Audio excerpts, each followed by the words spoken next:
Hello friends, good morning. ओम नमः शिवाय, हर हर महादेव। तो गाइस, कैसे हैं आप लोग? आशा करती हूँ आप सब लोग बहुत अच्छे होंगे और हम लोग भी बहुत अच्छे हैं। और आप सबका स्वागत है मेरे चैनल निहित मीनू फन एंड लर्निंग पे। तो गाइस, आज से जो है सावन के महीने की शुरुआत हो रही है। आज है 11 जुलाई और दिन है शुक्रवार, यानी कि फ्राइडे। तो आज से जो है सावन के महीने की शुरुआत हो रही है और आप सबको सावन के महीने की ढेर सारी शुभकामनाएं और भगवान भोलेनाथ आप सब पर कृपा बनाए रखें। और गाइज, आज जो है निहित को जाना था स्कूल, तो उसको अभी मैं बस में बिठा कर आई हूँ। अभी हुए हैं 7:30 और अभी वो उसको मतलब 5 मिनट हुए होंगे मैं उसको बस पे बिठा कर आई हूँ। तो मैं सोच रही थी क्योंकि आज से सावन के महीने की शुरुआत हो रही है तो सबसे पहले मंदिर की सफाई कर देती हूँ। तो मंदिर की साफ़ सफाई करना बहुत ज़रूरी है। तो आज जो है सारी जो भगवान जी की मूर्तियाँ हैं, फ़ोटोज़ हैं, उन सबको क्लीन करके और उसके बाद नहा धो के पूजा करेंगे। और जो है और भगवान करे कि आज से सबके घर में खूब सारी पॉजिटिविटी आए और हमारे घर में भी खूब सारी पॉजिटिविटी आए। और आज जो है पॉजिटिविटी एक आने भी वाली है, मतलब कि मैं आपको पहले भी बता रही थी कि निहित के दादाजी ने आना है। तो आज जो है निहित के दादाजी आने वाले हैं। आज दोपहर की उनकी ट्रेन है, उनको दिल्ली से आना है और वो ये 7-8 बजे तक वो पहुंच जाएंगे। रात को, शाम को 8 बजे तक पहुंच जाएंगे और फिर आपको उनसे भी मिलवाऊंगी। तो गाइज़, प्लीज़ हमारे वीडियो में बने रहिएगा। तो गाइज़, मैंने मंदिर की सफाई जो है वो शुरू कर दी है। तो मैंने पूरा यहाँ से जो है भगवान जी की सारी फ़ोटोज़ वगैरह इधर रख दी है पोंछ कर, और अब इनको गीले कपड़े से साफ़ करके और फिर मंदिर में लगाऊंगी। यहाँ देखिए पीछे कितना कूड़ा हो रखा है।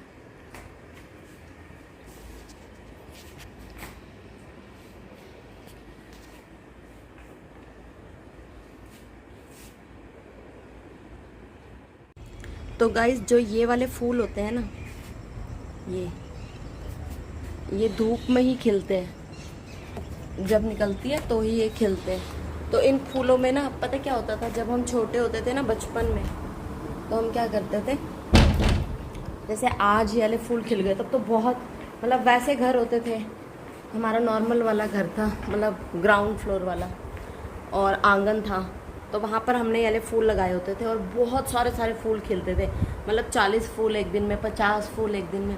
और नेक्स्ट डे क्या होता था, उन फूलों की ना इस तरह से ये बंद हो जाते थे जब वो फूल, तो उनका ये बन जाता था ऐसे ये। फिर हम लोग क्या करते थे, आपको वो करके बताती हूँ। तो गाइज, लड़कियों को तो वैसे ही मेहंदी लगाने का बहुत शौक होता है। तो फूलों का जो ये इस तरह का पार्ट होता था अगले दिन का, इनको हम ऐसे हाथों पे रब करते थे और जिससे जो है बहुत ही सुंदर कलर आ जाता था। और जो हम कहते थे कि आज मैंने मेहंदी लगा ली है। तो मैं आपको भी इस फूल वाली मेहंदी लगा के दिखाती हूँ। इस तरह से उंगलियों पे इनको हमें मलना है। बचपन याद कर रही हूँ, recreation of childhood of my child. मैं ऐसे करती थी जब मैं छोटी थी। मुझे मेहंदी लगाने का बहुत शौक़ होता था, अभी भी बहुत शौक़ है और सावन में लगवाऊंगी ज़रूर। खुद ही लगाऊंगी, लगवाना क्या है। मैं ज़्यादातर खुद ही लगाती हूँ क्योंकि इतना टाइम ही नहीं होता कि बाहर जाऊँ मेहंदी लगवाने।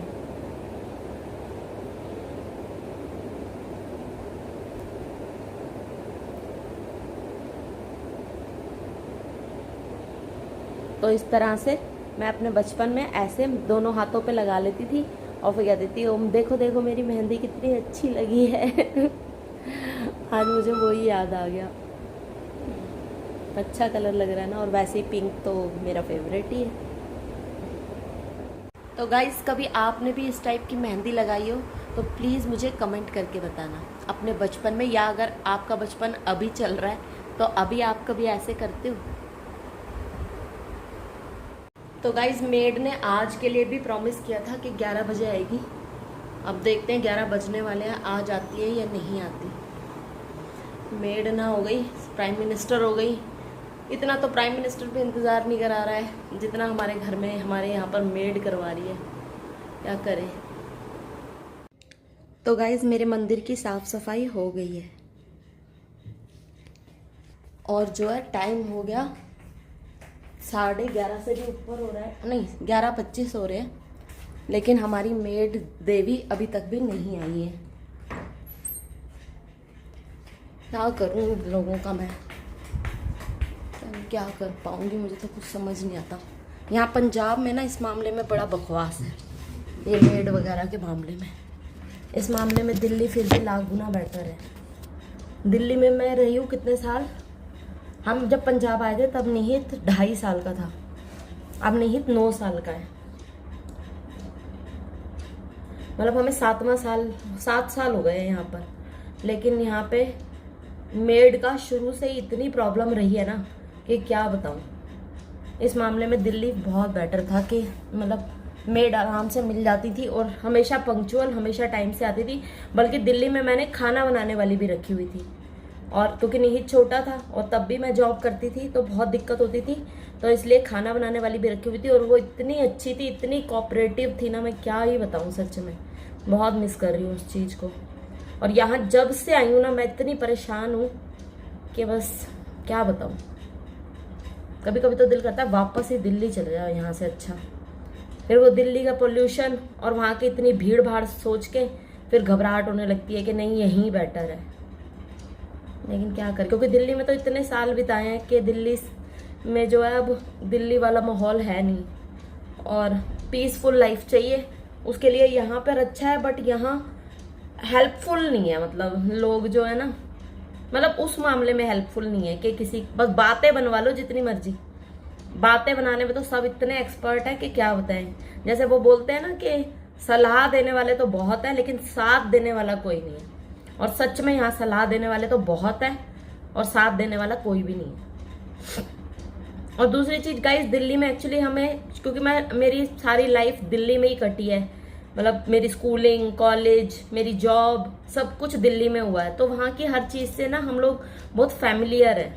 और यहाँ पंजाब में बल्कि हमें लगा था कि पंजाब, क्योंकि हम पंजाबी हैं तो हमें लगा कि पंजाब में आके बड़ा वहाँ पे वो होगा लेकिन यहाँ पे उस मामले में बड़ा बकवास है। मतलब मेड नहीं मिलती और लोग भी ऐसे ही हैं, मतलब कोऑपरेटिव नहीं है।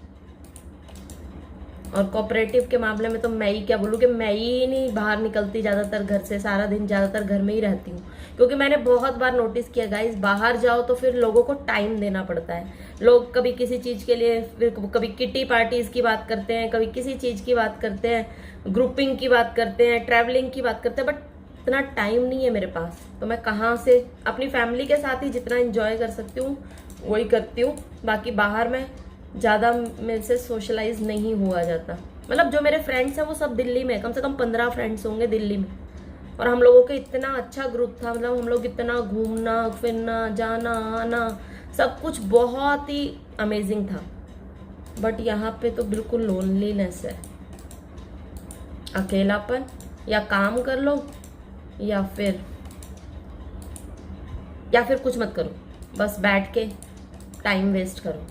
इससे अच्छा है कि काम ही कर लो, वो ज़्यादा बेटर है। बाहर जाके क्या फ़ायदा, बैठो औरतों के बीच में, 4 औरतें बैठेंगी, वो बस अपनी घरेलू बकवास, और उसके अलावा उनके पास कुछ होगा नहीं बोलने को, ना कोई नॉलेजेबल टॉक, ना कुछ सोसाइटी की बुराइयाँ और यहाँ की मेंटेनेंस की बुराइयाँ और अपने घर के लोगों की बुराइयाँ। बस वहीं पे लाइफ ख़त्म हो जाती है। इससे अच्छा है कि घर में अपना रहो और अपने ही काम करूँ, वो ज़्यादा बेटर है। लेकिन हाँ गाइज, अब मैं सोचने लगी हूँ कि मैं ज़्यादा टाइम ना यहाँ पंजाब में नहीं बिताने वाली। कहीं ना कहीं हम लोग यहाँ से शिफ्ट करने की सोचेंगे इन फ्यूचर। बट यह है कि अभी निहित थोड़ा और बड़ा हो जाए, उसकी स्टडी का एक फ्लो बन जाए, एक्चुअली वो अपनी स्टडी की जिम्मेवारी लेने लग जाए। जब तक बच्चा, कहते हैं ना एजुकेशन, अभी उसको समझ में नहीं है कि एजुकेशन कितनी ज़रूरी है और वो क्या चीज़ एजुकेशन है, मतलब उसको अभी ये सब नहीं है।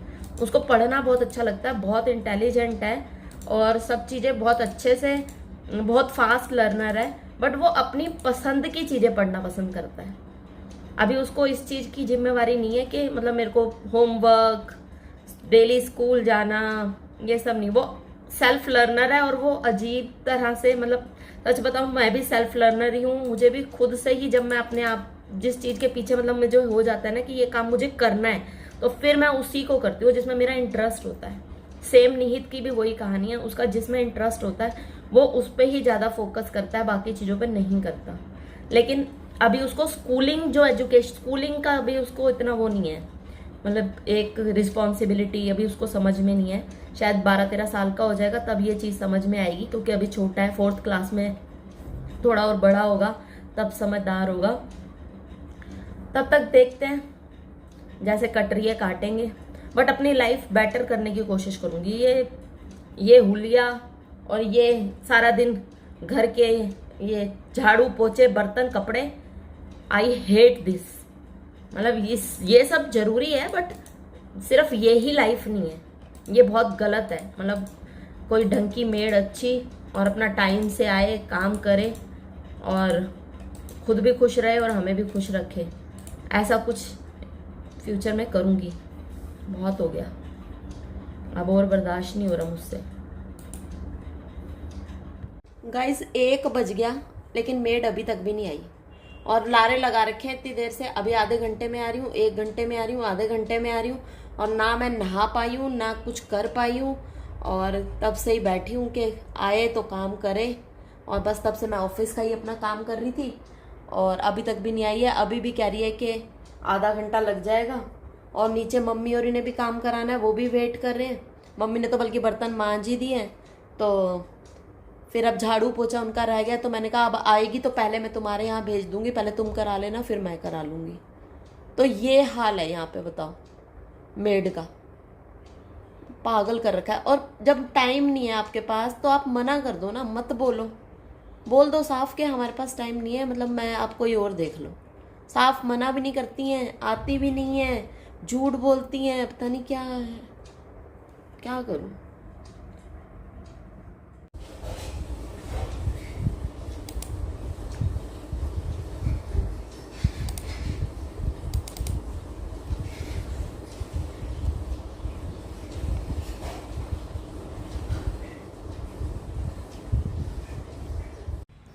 तो गाइज मैं नीचे आई हूँ निहित को लेने के लिए, वो स्कूल से आने वाला है तो इसलिए मैं नीचे आ गई हूँ। तो गाइज गुड न्यूज़ है, फाइनली हमारी मेड आ गई थी और वो काम कर गई है, बर्तन वर्तन सब कर गई है, और मैंने राइस रखे हैं बॉयल होने के लिए, और जो है झाड़ू पोछा भी कर गई है।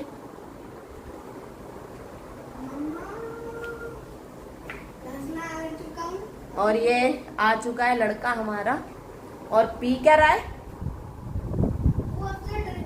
रूह अफ़ज़ा। इसका ड्रिंक सबसे फेवरेट है रूह अफ़ज़ा। और गाइस निहित को जो है ना, मैंने कभी भी कार्बोनेटेड ड्रिंक यानी कि कोई पेप्सी, कोला और क्या होता है, फैंटा, ये सब कभी नहीं दिया इसको पीने के लिए। एक बार इसने स्प्राइट चेक की, टेस्ट की थी थोड़ी सी, तो वो भी इसे इसको अच्छी नहीं लगी थी, क्योंकि शुरू से जब बच्चे को ना पिलाओ ना तो बच्चे नहीं पीते। तो मैंने इसको कभी नहीं ये सब चीजें पिलाई। रूह अफ़ज़ा पिया है इसने और फ्रूटी पी है, और ओशन वाली वो फ्लेवर वो तो वाटर ही था ना। तो गाइज मैं बहुत खुश हूँ कि कल से भी वो आएंगी, कह के तो गई है कि आऊंगी कल से। तो गाइस मैं आपको एक रिकमेंडेशन देना चाहता हूँ कि गाइस ओशन के जो सबसे बेस्ट जो फ्लेवर है वो सिर्फ 2, एक एप्पल और एक मैंगो प्लस पैशन फ्रूट। ठीक है, ये ओशन फ्लेवर्ड वाटर की बात कर रहा है, अननेसेसरी। और गाइस ये कोई स्पॉन्सर नहीं है ना, सबको पता है।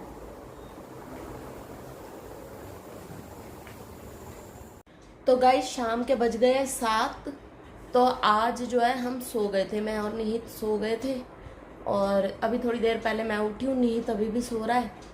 और क्या कहते हैं, आज गाइस बहुत दिनों बाद हम लोग दोपहर में सोए हैं, क्योंकि आज थोड़ा रिलैक्स हो गए थे कि कल निहित की छुट्टी है, तो इसलिए था कि आज होमवर्क अभी तो करना नहीं है तो कल कर लेंगे। तो इस चक्कर में मैं सो गई, और जब मैंने एकदम से देखा तो निहित भी मेरे साथ सोया हुआ था। पहले तो ये टीवी देखे जा रहा था कितनी देर, तो मैंने टीवी बंद कराया, और टीवी बंद कराते ये भी सो गया। और सुबह के भी जल्दी के उठ रखे थे, मतलब कई दिन हो गए रोज़ सुबह जल्दी उठ रहे थे, और रात में तो वैसे ही मैं हमेशा देर से ही सो रही हूँ, तो इसलिए आज मुझे भी बहुत ज़बरदस्त नींद आई थी। तो गाइज निहित के दादाजी जो है वो पहुँच चुके हैं चंडीगढ़, और निहित के पापा उन्हें लेने गए हुए हैं स्टेशन पे, वो ट्रेन से आ रहे हैं। तो यहाँ से निहित के पापा जो है अपने ऑफिस से ही स्टेशन पे चले गए हैं उनको लेने के लिए, तो थोड़ी देर में वो लोग घर पहुँच जाएंगे। सो गाइज अब बज चुके हैं 8:35, और मैं डिनर बना रही हूँ। डिनर में बना रही हूँ पनीर की सब्जी और धनिया पुदीने की चटनी। एक्चुअली निहित के दादाजी को जो है धनिया पुदीने की चटनी बहुत पसंद है, तो इसलिए मैं धनिया पुदीने की चटनी बना रही हूँ और पनीर बना रही हूँ। तो गाइस निहित के दादाजी आ चुके हैं और हम लोगों ने डिनर कर लिया है, लेकिन आज मैंने उनको व्लॉग में नहीं लिया, क्योंकि उनको व्लॉग में लेने के लिए पहले उनसे परमिशन लेनी पड़ेगी, क्योंकि ऐसे हम उनको ऐसे व्लॉग में नहीं ले सकते, क्योंकि निहित के पापा नहीं आते व्लॉग में। अब पता नहीं वो पापा के पापा आना चाहे या ना आना चाहे, तो ये उनसे पहले पूछना पड़ेगा। अगर वो कहेंगे कि हाँ ले लेना, ले लो, या मैं वीडियो में आने के लिए रेडी हूँ, तो फिर मैं आपको उनको दिखाऊंगी, नहीं तो फिर हम उनकी भी आपको आवाज़ सुना देंगे, जैसे निहित के पापा की आवाज़ सुनाई है। तो क्या कहते हैं, तो मैं क्या कह रही थी, तो गाइस अब जो है बज गए हैं 11:15, और निहित की कल छुट्टी है क्योंकि कल है सेकंड सैटरडे, और जो है हम लोग सोने की तैयारी कर रहे हैं। निहित के दादाजी उधर सो गए हैं और हम लोग यहाँ सो रहे हैं। पापा आ गए हैं।